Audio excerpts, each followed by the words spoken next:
Good morning बच्चों। आज फिर हम इस वीडियो में आपका स्वागत करते हैं और ये ध्वनि चैप्टर का जो है कि सीरीज चल रहा था, जिसमें आज ये नेक्स्ट वीडियो है। पिछले और भी बहुत सारे वीडियो इसमें करवाए हम लोग साउंड के चैप्टर में। तो आज हम लोग प्राध्वनिक के अनुप्रयोग से स्टार्ट करते हैं, ठीक है।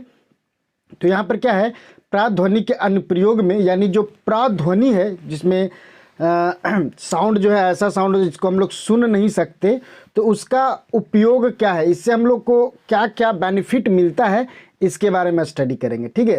तो देखिए, इसका उपयोग उद्योग में धातुओं के इलाकों में दरारों या अन्य दोषों का पता लगाने के लिए किया जाता है, ठीक है। जैसे कि आप यहाँ पे देख सकते हैं, ये मेरा मान लेते हैं कि धातु है, ठीक है, लोहा वगैरह है, और इसमें बीच में दरार वगैरह है या नहीं, इसे पता करने के लिए हम लोग प्राध्वनि का उपयोग करते हैं। तो होता क्या है, इसमें से देखिए हम लोग ध्वनि भेजते हैं, प्राध्वनि, ठीक है, प्राध्वनि हम लोग इसमें भेजते हैं, और भेजने के बाद ये क्या रहता है, यहाँ पर एक डिवाइस रहता है जो इस ध्वनि के वेव को कलेक्ट करता है, ठीक है।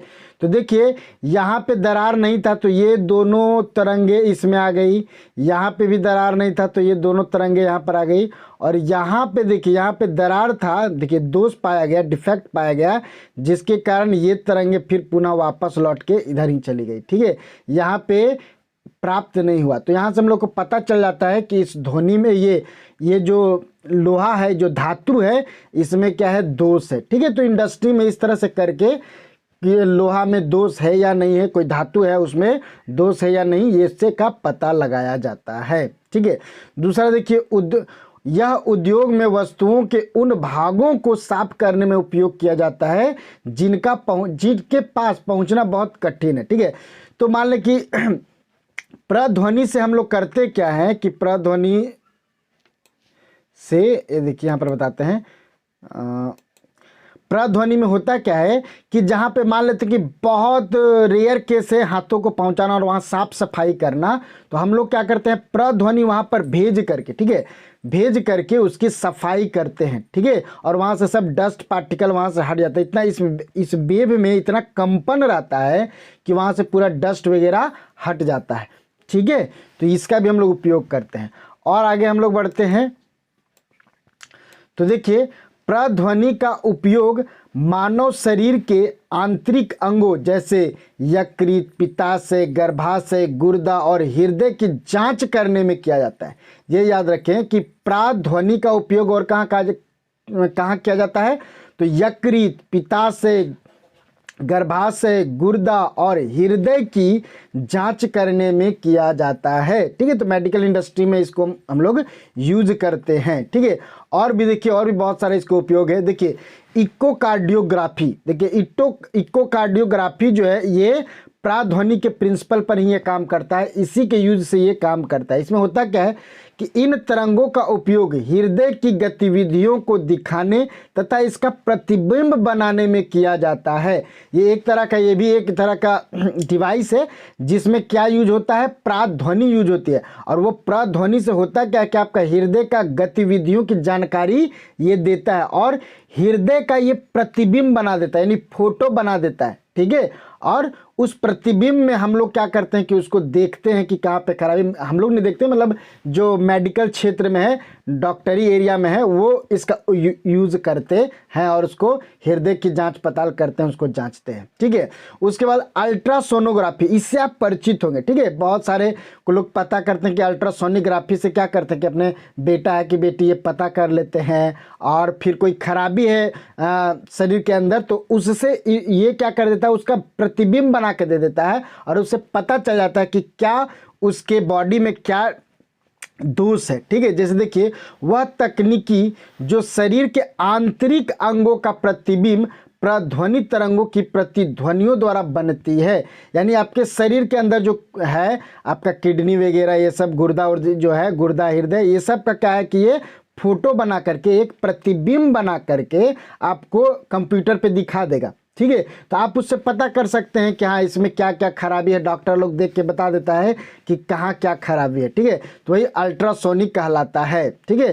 तो इससे आप, अच्छा, इससे पता चल जाता है कि आपका पुत्र हुआ, कि बेटी हुआ, सो इससे पता चलता। तो यही अल्ट्रासोनिग्राफी में क्या यूज होता है, वही प्रध्वनि का ही यूज होता है। ठीक है, अब देखिए प्रध्वनि का उपयोग गुर्दे की छोटी पत्थरी को बारीकी कणों में तोड़ने के लिए किया जाता है। यानी किसी को किडनी में स्टोन हो गया है, पत्थरी हो गया है, तो यदि छोटा पत्थरी है तो उसको प्रध्वनि वहाँ पे भेज करके और उस पत्थरी को एकदम छोटे छोटे कणों में तोड़ने के लिए भी ये यूज किया जाता है। आपको ऑपरेशन वगैरह कराने का कोई ज़रूरी नहीं है। ठीक है, तो इससे आप उसको ये करके ठीक कर देता है। ठीक है, तो बहुत अच्छा है। ठीक है, अब देखिए ये एक इंटरेस्टिंग आ जाता है बात, सोनार क्या है। ठीक है, बहुत इंपॉर्टेंट है। ठीक है, और इंटरेस्टिंग टॉपिक है ये। देखिए सोनार का मतलब क्या है, ये देखिए पहले, साउंड नेविगेशन एंड रेंजिंग से बना है। ये जो सोनार है पूरा, देखिए SONAR, तो इसका फुल फॉर्म है साउंड नेविगेशन एंड रेंजिंग से, इसी से ये बना हुआ है। ठीक है, तो देखिए होता क्या है कि सोनार एक युक्ति है जो पानी के नीचे पिंडों की दूरी, दिशा तथा चाल नापने के लिए किया जाता है। यानी आप देखिए ये क्या है, ये सोनार एक डिवाइस है। ठीक है, और इस डिवाइस से हम लोग क्या करते हैं, नीचे में देखिए ये मेरा क्या है, शिप है, और शिप के नीचे में मान लें कि कोई बड़ा पत्थर है, पहाड़ है। ठीक है, मतलब यहाँ पर समुद्र के अंदर होता है, बड़ा बड़ा पहाड़ हो जाता है, कहीं कहीं घाटी हो जाती है, बड़ा बड़ा पत्थर हो जाता है, या पिंड वगैरह कुछ जो है कि पनडुब्बी वगैरह है। तो समुद्र के वो कितने नीचे है, ठीक है, ऊपरी तल से वो कितना नीचे है, किस दिशा में है, वो मैंने चल रहा है तो उसकी चाल क्या है, ये सब पता हम लोग को सोनार से लग जाता है। या फिर अंदर से कोई मान ले कि दुश्मन आ रहा है तो उसका भी पता इससे लग जाता है। ठीक है, आज टेक्नोलॉजी का ज़माना है, समुद्र के अंदर क्या हो रहा है सब गतिविधियों का जानकारी है, इससे जो हो पाता है वो बहुत चीज़ हो पता है, वो उसका ये जानकारी प्राप्त करते हैं इससे। तो इसमें होता क्या है, सो आप देखिए, इतना तो समझ गए कि यह एक युक्ति है जो पानी के नीचे पिंडों की दूरी, दिशा, चाल मापने के लिए प्रयोग में किया जाता है। ठीक है, सोनार एक युक्ति है। चलिए, तो सोनार में एक प्रेषित तथा एक संसूचक होती है जो जहाज की तली में लगा होता है। देखिए यहाँ पे ये है आपका प्रेषित और ये वाला है आपका संसूचक। ये क्या है, संसूचक है। ठीक है, और ये दोनों से ही हम लोग पता कर लेते हैं कि नीचे में जो पहाड़ है, घाटी है या फिर कोई पिंड है तो वो कितना दूरी पर है, किस दिशा में है। देखिए कैसे होता है, तो प्रेषित प्रध्वनित तरंगे उत्पन्न करके प्रेषित किया जाते हैं। यहाँ से प्रध्वनि, जो प्रेषित है ना, प्रध्वनि, ठीक है, प्रध्वनि उत्पन्न करती है जो कि ये सीधे जाता है और इससे टकरा करके फिर प्रध्वनि तरंग है तो फिर रिटर्न चला जाता है। देखिए यह संसूचक में चला जाता है, और यहाँ पे और भी डिवाइस लगा होता है जिससे पता चल जाता है कि यहाँ से आने में और यहाँ से जाने में कितना टाइम लगा, तो टाइम पता चल जाता है।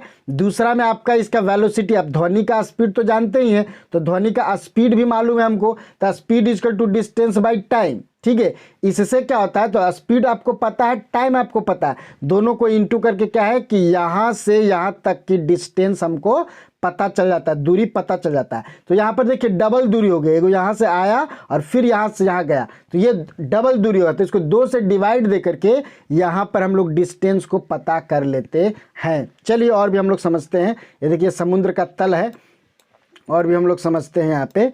ठीक है, चलिए, तो ये तरंगे पानी में चलती है और समुद्र के तल में पिंडों से टकराकर प्रवर्तित होकर संसूचक द्वारा ग्रहण कर ली जाती है। तो ये बता दिए हम। ठीक है, और वहाँ से फिर विद्युत संकेतों में बदल दी जाती है, फिर वहाँ पर उसका कैलकुलेशन करने के लिए इसको विद्युत संकेत में बदल दी जाती है। ठीक है, वह युक्ति प्रध्वनित तरंगों द्वारा जहाज से समुद्र तक, तल तक जाने तथा वापस जहाज तक आने में लिया गया समय को माप लेती है। तो समय हम लोग को पता है कि वो पता चल जाता है। ठीक है, ये सब पढ़ा दिए हैं। अब देखिए इस समय के आधे समय प्रध्वनित तरंगों द्वारा जहाज से समुद्र तक जाने में लिया जाता है। ये सब पढ़ा चुके हैं। अब देखिए 2D है, तो 2D है ना डिस्टेंस, इसको हाफ 2 से डिवाइड देंगे तो D मेरा पता चल जाएगा। ये देखिए यहाँ पर ये फार्मूला भी है, 2D = V पाई T। यह विधि प्रतिध्वनि प्रास कहलाती है और इसी से हम लोग इसको पता कर लेते हैं।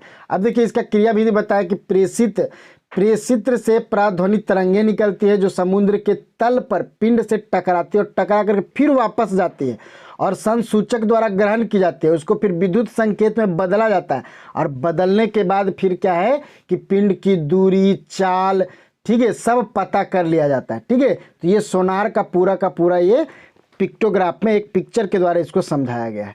ठीक है, चलिए अब देखिए यहाँ पर, तो ये देखिए सोनार का उपयोग समुद्र तल की गहराई नापने, जल के नीचे चट्टानों, घाटियों, पनडुब्बी, हिमशैल तथा डूबे हुए जहाज का पता लगाने में किया जाता है। कोई जहाज डूब गया है तो वो कहाँ पर है इससे पता चल जाएगा, सोनार से हम लोग पता कर लेते हैं। ठीक है, चलिए आगे बढ़ते हैं।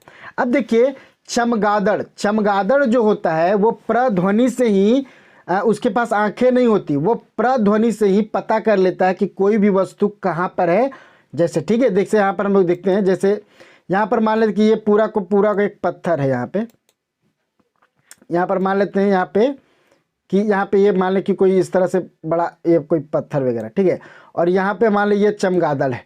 ठीक है, तो चमगादड़ करता क्या है कि यहाँ से प्राध्वनि छोड़ता है और फिर ये रिटर्न जाता है इसके कानों पास। यही ध्वनि, ये ध्वनि जो है यहाँ से यहाँ गया और फिर यहाँ से यहाँ गया और उसके बाद ये कैलकुलेट कर लेता है कि कितने डिस्टेंस में ये दीवार है या पत्थर वगैरह कुछ है।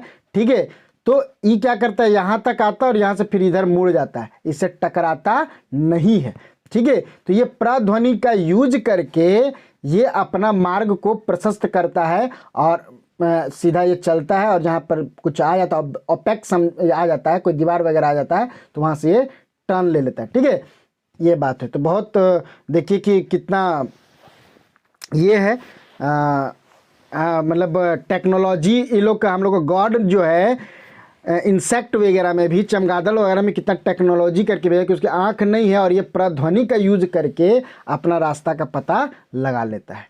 ठीक है, चलिए तो वही लिखा है, चमगादड़ अंधेरी रात में उच्च तारत्व की प्रध्वनि तरंगे उत्सर्जित करते हुए उड़ते हैं जो अवशेष या कीटों से प्रवर्तित होकर चमगादड़ के कानों तक पहुंचते हैं।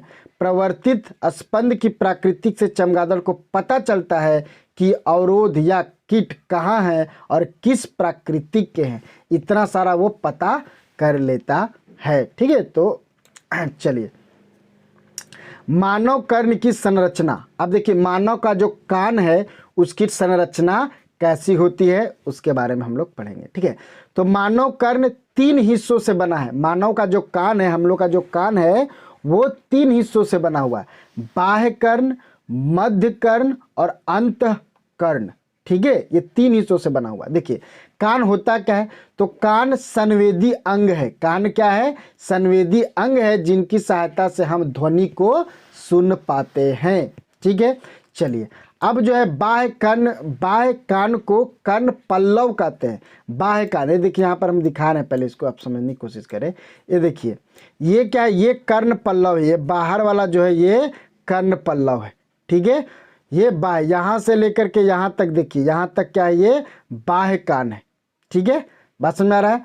उसके बाद यहाँ से लेकर यहाँ तक क्या है कि मध्य कर्ण है, मध्य कान है ये वाला, ये देखिए ये मध्य कर्ण है और ये अंतः कर्ण है। ठीक है, तो ये अब कर्ण पल्लव ये है देखिए।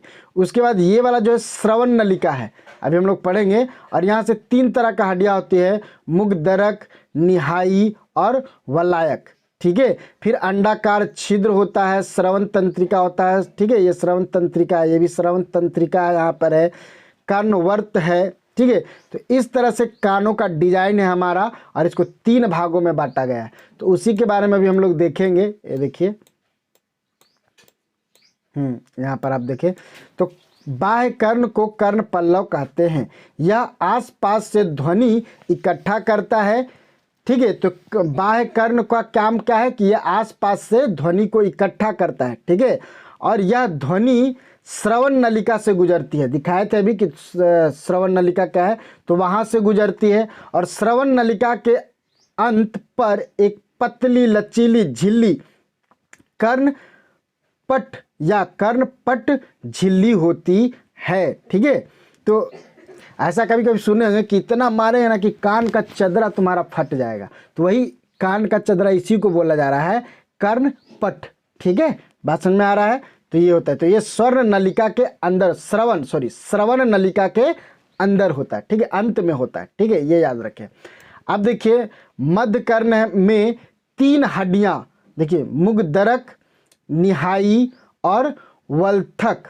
ठीक है, वल्थक एक दूसरे से जुड़ी होती है। ठीक है, मुगदरक का स्वतंत्र हिस्सा कर्णपट से तथा वलायक का अंत कर्ण के अंडाकार छिद्र की झिल्ली से जुड़ा होता है। ठीक है, चलिए, तो यहाँ पर आप देख रहे हैं ये कर्ण पल्लव है, ये वाला। उसके बाद देखिए श्रवण नलिका है, देखिए श्रवण नलिका ये पूरा। ठीक है, और यहाँ पे आप देखिए 3 हड्डियाँ यहाँ पर पाई जाती है, मुगदरक, ठीक है, निहाई और वलक। ठीक है, वलयक। ठीक है, ये, और उसके बाद एक अंडाकार छिद्र होता है यहाँ पे, और ये देखिए यहाँ पे है ये वाला, ये श्रवण तंत्रिका, ये भी आपका श्रवण तंत्रिका होता है। और फिर ये जो ये घुमा हुआ ये कर्णवर्त होता है। ठीक है, चलिए, अब इसका जो है अंतःकान के बारे में भी वही देखिए, अंतःकर्ण में एक मुड़ी हुई नलिका कर्णवर्त। देखिए ये अंतःकान का, कर्ण का अंग है, याद रखें ये पार्ट है कर्णवर्त। ठीक है, तो होती है जो अंडाकार छिद्र से जुड़ी होती है। कर्णवर्त में एक द्रव भरा होता है जिसमें तंत्रिका कोशिका होती है। कर्णवर्त का दूसरा सिरा श्रवण तंत्रिका से जुड़ा होता है जो मस्तिष्क को जाती है। ठीक है, ये जो श्रवण तंत्रिका है वो कहाँ कनेक्ट होता है, जाकर के मस्तिष्क से कनेक्ट हो जाता है। ठीक है, इसके देखिए काम कैसे ये काम करता है उसके बारे में है। तो जब ध्वनि तरंग का संपीड़न कर्णपट पर टकराता है तब कर्णपट के बाहर का दबाव बढ़ जाता है और कर्णपट को अंदर की ओर दबाता है, जबकि विरलन के समय कर्णपट बाहर की तरफ गति करता है। इस प्रकार कर्णपट अंदर बाहर कथन करना शुरू कर देता है। ठीक है, चलिए इसको एक हम लोग पहले डायग्राम से इसको देखिए। यहाँ पर ये पिक्चर है, मैंने एक पिक्चर के माध्यम से यहाँ पर शॉर्ट में समझाया। देखिए पहले ध्वनि आपका क्या है कि कर्ण पल्लव पे आता है, और कर्ण पल्लव से फिर स्वर्ण नलिका में, और स्वर्ण नलिका से फिर कर्णपट पर, और फिर मुगदरक और निराही और वलयक यहाँ से जुड़ जाता है। और यहाँ पे ध्वनि का जो एम्पलीफाई हो जाता है वो, उसका जो है कि प्रबलता बढ़ जाती है, क्योंकि यहाँ पे ये तीनों हड्डियों से ये इतना कंपन होता है कि वो बढ़ जाता है। उसके बाद फिर अंडाकार छिद्र, फिर कर्णवर्त, और फिर श्रवण तंत्रिका, और श्रवण तंत्रिका से फिर मस्तिष्क में जाता है, और मस्तिष्क में इसका एनालिसिस होता है और हमें अच्छी तरह से सुनाई देता है। अब यहाँ के बाद ये प्रश्न है। ठीक है, तो आप यहाँ से देखिए, यहाँ पे जो कर्ण विधि है, आपको तो अंतःकान के बारे में तो कर्ण विधि यहाँ पर बता दिए कि ये कंपन 3 हड्डियों द्वारा कई गुना बढ़ा दिए जाते हैं। देखिए तीन हड्डियाँ जो थी, कौन, मध्य कर्ण ध्वनि तरंगों से प्राप्त इन प्रवर्धित दाब परिवर्तन को अंतःकर्ण को भेज देता है, फिर यह अंतःकान को भेज देता है। ठीक है, तो पहले क्या हुआ, तो यह 3 हड्डियाँ जो बताए कौन कौन, तो यहाँ पे देखिए मुगदरक, निराई और वलयक। ठीक है, तो यहाँ तक ये तीनों से गुजरता है तो ये पूरा का पूरा जो है बढ़ जाता है, इसका एम्पलीट्यूड जो है बढ़ जाता है। ठीक है, अब देखिए यहाँ पर फिर क्या होता है, अंतःकर्ण में ये दाब परिवर्तन कर्णवर्त के द्वारा विद्युत संकेतों में बदल दिए जाते हैं। ठीक है, उसके बाद ये विद्युत संकेतों श्रवण तंत्रिका के द्वारा मस्तिष्क को भेज दिया जाता है, और मस्तिष्क इनकी ध्वनि, ठीक है, ध्वनि रूप में व्याख्या करता है। ठीक है, तो अब हम लोग क्या है, देखिए अब ये पूरा आपका पूरा का पूरा जो है चैप्टर ये कंप्लीट हो गया। ठीक है, ये पूरा का पूरा आपका चैप्टर कंप्लीट हो गया। तो आज हम लोग यहीं पे रखते हैं, धन्यवाद। ठीक है।